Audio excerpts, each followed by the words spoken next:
नमस्कार, आप देख रहे हैं ईस्टर्न टुडे। मैं हूं राकेश। स्वागत है आपका देश प्रदेश में।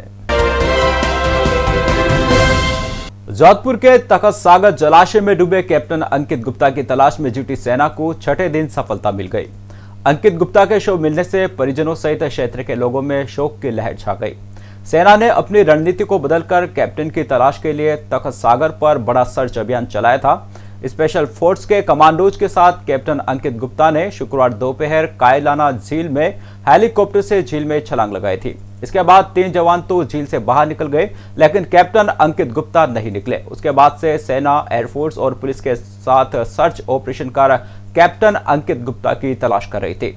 इससे पहले मंगलवार को सेना ने कई अधिक तैयारियों के साथ जोधपुर के तखत सागर जलाशय में छठे दिन पहले डूबे कैप्टन अंकित गुप्ता की खोज का अभियान शुरू किया।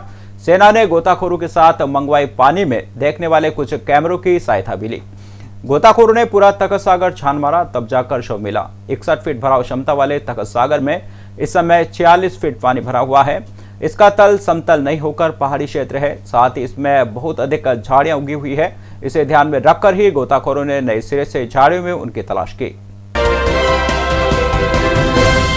सुप्रीम कोर्ट ने केंद्र सरकार द्वारा पास किए गए तीनों कृषि कानूनों के लागू होने पर रोक लगा दी है। कोर्ट ने मंगलवार को यह फैसला सुनाया। साथ ही अब इस मसले को सुलझाने के लिए कमेटी का गठन कर दिया गया है। सरकार और किसानों के बीच लंबे वक्त से चल रही बातचीत का हल न निकलने पर सुप्रीम कोर्ट ने यह फैसला लिया। सुप्रीम कोर्ट से केंद्र सरकार को बड़ा झटका लगा है। सुप्रीम कोर्ट ने नए कृषि कानूनों के अमल को स्थगित किया है। साथ ही सुप्रीम कोर्ट ने 4 सदस्यीय कमेटी का गठन कर दिया है। इस बीच गणतंत्र दिवस बाधित करने की आशंका वाली याचिका पर सोमवार को सुनवाई होगी। इसको लेकर सुप्रीम कोर्ट ने किसान संगठनों को नोटिस जारी किया है। इससे पहले सुप्रीम कोर्ट ने मंगलवार को कहा कि कोई ताकत उसे नए कृषि कानूनों पर जारी गतिरोध को समाप्त करने के लिए समिति का गठन करने से नहीं रोक सकती तथा उसे समस्या का समाधान करने के लिए कानून को निलंबित करने का अधिकार है। उसने किसानों के प्रदर्शन पर कहा, हम जनता के जीवन और संपत्ति की रक्षा को लेकर चिंतित हैं। न्यायालय ने साथ ही किसान संगठनों से सहयोग मांगते हुए कहा कि कृषि कानूनों पर जो लोग सही में समाधान चाहते हैं वे समिति के पास जाएंगे। उसने किसान संगठनों से कहा कि यह राजनीति नहीं है, राजनीति और न्यायतंत्र में फर्क है और आपको सहयोग करना ही होगा। देश में कोरोना वायरस के खिलाफ निर्णायक लड़ाई का आरंभ करते हुए 16 जनवरी को टीकाकरण मुहिम की शुरुआत के मद्देनजर कोविशील्ड टीकों की पहली खेप मंगलवार तड़के सीरम इंस्टीट्यूट ऑफ इंडिया से रवाना हुई। तापमान नियंत्रित 3 ट्रक इन टीकों को लेकर तड़के 5 बजे से कुछ समय पहले पुणे हवाई अड्डे जाने के लिए सीरम इंस्टीट्यूट ऑफ इंडिया से रवाना हुए। पुणे हवाई अड्डे से इन टीकों को हवाई मार्ग के जरिए भारत के अन्य हिस्सों में पहुंचाया जाएगा। टीकों को इंस्टीट्यूट से रवाना करने से पहले एक पूजा भी की गई थी। दवा को प्रोडक्शन प्लांट से एयरपोर्ट तक जिन गाड़ियों में ले जाया जा रहा है वो भी बेहद खास है। इन गाड़ियों में -25 से 25 डिग्री तक तापमान मैनेज रहता है। दवा की सुरक्षा के लिहाज से पुणे की सीरम इंस्टीट्यूट के बाहर सुरक्षा बढ़ा दी गई है। दवा लेकर जाने वाले गाड़ियों की भी जीपी से 24 घंटे निगरानी की जाएगी। दूसरे राज्यों से भी कोऑर्डिनेट कर रहे हैं और वह सेंट्रल जेल से निगरानी रखेंगे। बता दें कि पहले चरण में फ्रंटलाइन कर्मचारियों को प्राथमिकता दी जाएगी।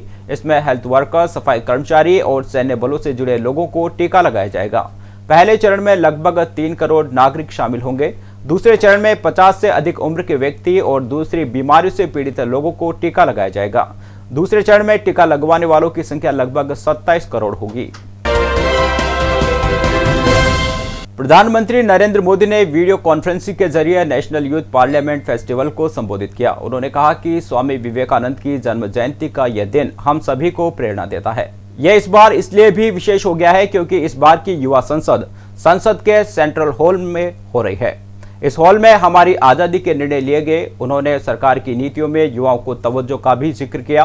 मोदी ने कहा कि देश में लागू की गई नई नेशनल एजुकेशन पॉलिसी का फोकस बेहतर इंडिविजुअल के निर्माण पर है। यह पॉलिसी युवाओं के कौशल, समझ और फैसले को सर्वोच्च प्राथमिकता देती है। इस मौके पर वंशवाद की राजनीति पर भी निशाना साधा। उन्होंने कहा कि देश का सबसे बड़ा दुश्मन राजनीतिक वंशवाद है, इसे जड़ से उखाड़ना है। अब सरनेम के सहारे चुनाव लड़ने वालों के दिन लद गए हैं। मोदी ने कहा कि मन में कल्पना कीजिए, जिस जगह पर देश के वे महापुरुष बैठे थे उस जगह आप बैठे हैं। देश में आपको कितनी अपेक्षाएं हैं। मैं समझता हूं कि आज यहां बैठे युवा साथियों को यह एहसास हो रहा होगा यहाँ जब मैं आपको सुन रहा था तब विचार आया कि आपके भाषण अपने ट्विटर हैंडल से ट्वीट करूंगा ताकि देश को पता चले कि संसद के इस परिसर में हमारा भावी भारत कैसे आकार ले रहा है। मेरे लिए यह बहुत ही गर्व की बात होगी। मोदी ने कहा कि आप देखते होंगे कि भारत का शायद ही ऐसा कोई गांव हो, शहर हो, व्यक्ति हो जो खुद को स्वामी विवेकानंद से जुड़ा महसूस न करता हो। स्वामी जी ने देश को, उसके सामर्थ्य को, राष्ट्रीय चेतना को जागृत किया। आप जानकर हैरान रह जाएंगे कि जो आजादी की लड़ाई लड़ रहे थे वे कहीं न कहीं स्वामी जी से प्रेरित थे। उनकी गिरफ्तारी के समय स्वामी जी का साहित्य उनके पास जरूर मिलता था।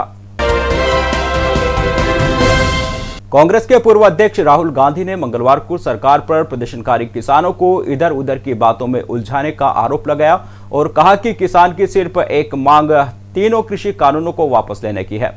उन्होंने ट्वीट किया कि सरकार की सत्याग्रही किसानों को इधर उधर की बातों में उलझाने की हर कोशिश बेकार है। अन्नदाता सरकार के इरादों को समझता है, उनकी मांग साफ है, कृषि विरोधी कानून वापस लो। बस उल्लेखनीय है कि किसान संगठनों और सरकार के बीच अब तक की बातचीत बेनतीजा रही है।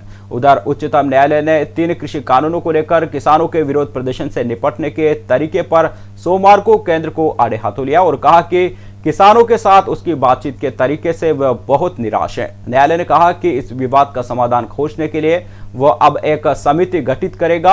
अपनी मांगों को लेकर हजारों किसान दिल्ली के निकट पिछले करीब 1.5 महीने से प्रदर्शन कर रहे हैं। किसान संगठनों की मांग है कि तीनों कृषि कानूनों को वापस लिया जाए और न्यूनतम समर्थन मूल्य MSP की कानूनी गारंटी दी जाए। सरकार का कहना है कि यह कानून कृषि क्षेत्र में बड़े सुधार के कदम है और इनसे खेती से बिचौलियों की भूमिका खत्म होगी तथा किसान अपनी उपज देश में कहीं भी बेच सकते हैं। जयपुर एयरपोर्ट पर कस्टम विभाग ने एक महिला यात्री को अवैध तरीके से सोना लाते पकड़ा है। सोने को गलाने के बाद पेस्ट में तब्दील करके लाए गए इस सोने का वजन 592 ग्राम है। इसकी बाजार कीमत लगभग 30 लाख रुपए है। साल 2021 में 12 दिन के अंदर यह दूसरी कार्रवाई है जब कस्टम ने गैर कानूनी तरीके से सोना लाते पैसेंजर को पकड़ा है। कस्टम विभाग के कमिश्नर सुभाष अग्रवाल के निर्देशन में असिस्टेंट कमिश्नर ML शेरा ने इस कार्रवाई को अंजाम दिया। शारजाह से जयपुर पहुंची फ्लाइट में मुंबई की रहने वाली 44 साल की इस महिला ने अपने अंडरगारमेंट्स में बनी एक गुप्त जेब में यह सोना छिपा रखा था। कस्टम क्लियरेंस की जांच में शक होने पर जब पड़ताल की तो महिला के पास से प्लास्टिक बैग में सोने का पेस्ट मिला। इस समय इसका वजन लगभग 637 ग्राम था, लेकिन बाद में जब इस पेस्ट को प्रोसेस करके गोल्ड बार में तब्दील किया गया तो कचरा अलग निकलने के बाद शुद्ध सोना करीब 592 ग्राम निकला, जिसका बाजार मूल्य लगभग 30 लाख रुपए 5,000 आंका गया है। इससे पहले कस्टम विभाग ने 1 जनवरी को एक युवक को 17,62,000 रुपए मूल्य का 343 ग्राम सोना लाते हुए पकड़ा था। कस्टम अधिकारियों ने सोना बरामद होने के बाद महिला को गिरफ्तार कर लिया है। असिस्टेंट कमिश्नर ML शेरा ने बताया कि 20 लाख रुपए से ज्यादा कीमत का सोना गैर कानूनी तरीके से लाते हुए पकड़े जाने पर गिरफ्तारी की जाती है। उन्होंने बताया कि प्रारंभिक पूछताछ में महिला ने बताया कि यह पैकेट उसे दुबई में रह रहे बॉयफ्रेंड ने दिया था। उसी ने उसके आने जाने का खर्चा भी वहन किया।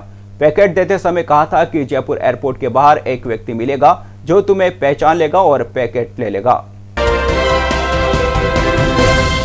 भीलवाड़ा जिले के हनुमान नगर थाना क्षेत्र में स्थित CISF की नवी रिजर्व बटालियन में कार्यरत तमिलनाडु निवासी वी रंजीत ने खुद को गोली मारकर आत्महत्या कर ली।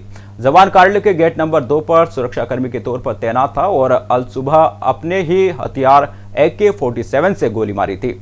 आत्महत्या के कारणों का अभी खुलासा नहीं हो पाया है। हनुमान नगर थाना पुलिस ने शव को पोस्टमार्टम के लिए देवली कस्बे स्थित राजकीय चिकित्सालय स्थित मोर्चरी में रखवाया है, जहां परिजनों के आने पर पोस्टमार्टम किया जाएगा। यह जवान 14 दिसंबर को ही छुट्टियों से बटालियन में लौटा था और उसकी 21 फरवरी को शादी होनी थी। देश प्रदेश में फिलहाल इतना ही। S10 टीम को दीजिए इजाजत। नमस्कार।